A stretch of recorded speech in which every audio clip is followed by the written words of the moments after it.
Hello, we'll be using the Try It Online Occam emulator as usual. The URL is in the code and the code is in the description, so you can copy and paste to your heart's content. Okay, and here's the bottom URL is the one that we're actually going to be using. So let's go ahead and look at some code.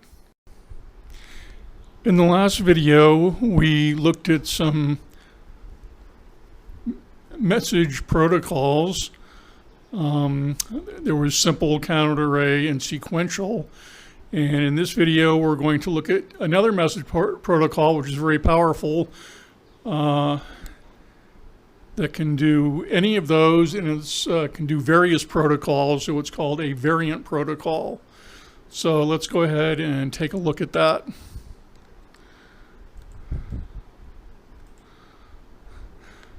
Okay. As usual, here's where you can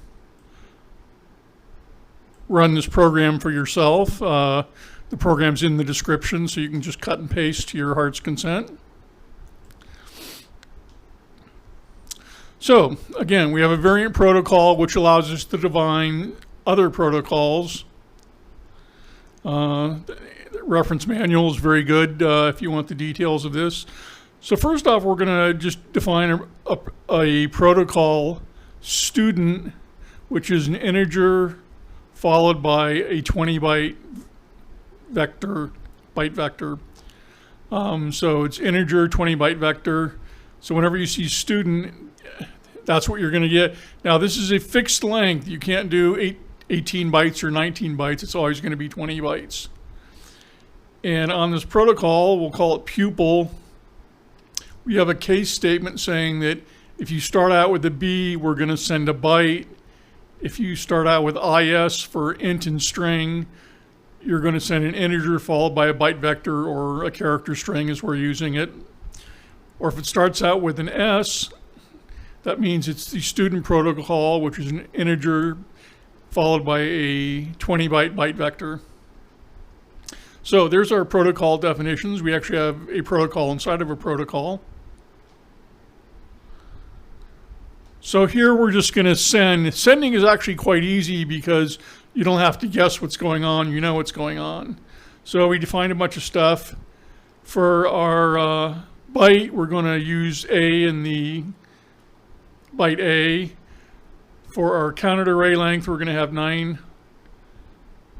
bytes. So C from 0 for D, we're going to put in razzmatazz. So that's array C right here, which again can be any size, so we made it fairly big. And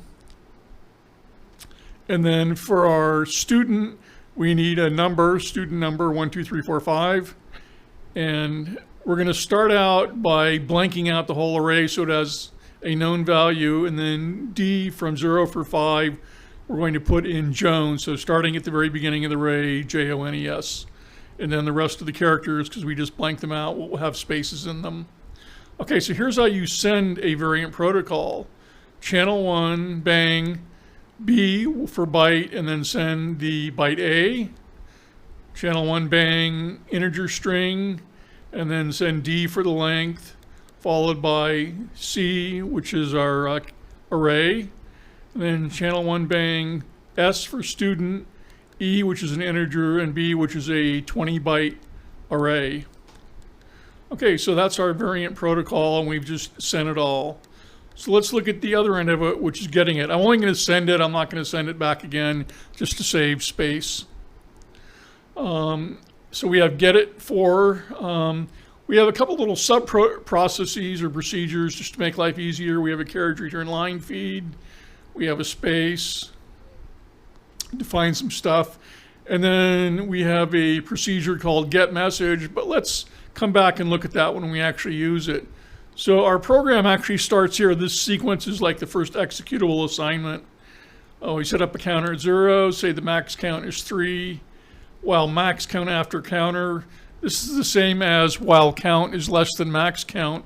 It turns out that YouTube will not let you use less than, greater than.